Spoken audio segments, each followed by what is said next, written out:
Bobby Chemmanur international jeweller.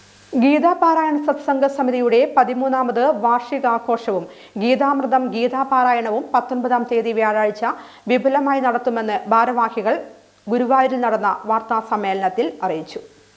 ഗീതാപാരായണ സത്സംഗ സമിതിയുടെ 13ാമത് വാർഷിക ആഘോഷവും ഗീതാമൃതം ഗീതാപാരായണവും 19-ാം തീയതി വ്യാഴാഴ്ച വിപുലമായി നടത്തുമെന്ന് ഭാരവാഹികൾ വാർത്താസമ്മേളനത്തിൽ അറിയിച്ചു. ഫെബ്രുവരി 19 രാവിലെ 6:30 ഗുരുവായൂർ ദേവസ്വം ശ്രീ ഗുരുവായൂരപ്പൻ ഓഡിറ്റോറിയത്തിൽ നടക്കുന്ന ഗീതാമൃതം ഗീതാപാരായണം ഗാനരചയിതാവ് പത്മശ്രീ കൈതപ്രം ദാമോദരൻ നമ്പൂതിരി ഉദ്ഘാടനം ചെയ്യും.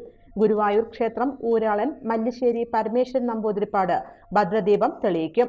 മൂകാംബിക അടികകൾ വീരമണി രാജു, ആചാര്യൻ തൃപ്പൂണിത്തറ രാമസ്വാമി, ആധ്യാത്മിക പ്രഭാഷകൻ വ്യാസൻ മണ്ണാർക്കാട്, കാലടി ജയറാം, വിശ്വനാഥൻ തുടങ്ങിയവർ ചടങ്ങിൽ സംബന്ധിക്കും.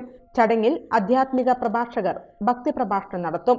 ഗീതാപാരായണത്തിൽ പങ്കെടുക്കാൻ താൽപ്പര്യമുള്ളവർ 9480882449, മറ്റൊരു നമ്പർ 9249336649, 9447922375 എന്ന നമ്പറിൽ ബന്ധപ്പെടണമെന്നും സംഘാടകർ വാർത്താസമ്മേളനത്തിൽ അറിയിച്ചു. സംഘാടകരായ വിനോദ് കുറുപ്പത്ത്, കണ്ണൻ സ്വാമി, ആർ നാരായണൻ, ബാബുരാജ് കേച്ചേരി, വേണുഗോപാൽ പാട്ടത്താക്കിൽ എന്നിവർ ഗുരുവായൂരിൽ നടന്ന വാർത്താസമ്മേളനത്തിൽ പങ്കെടുത്ത് സംസാരിച്ചു.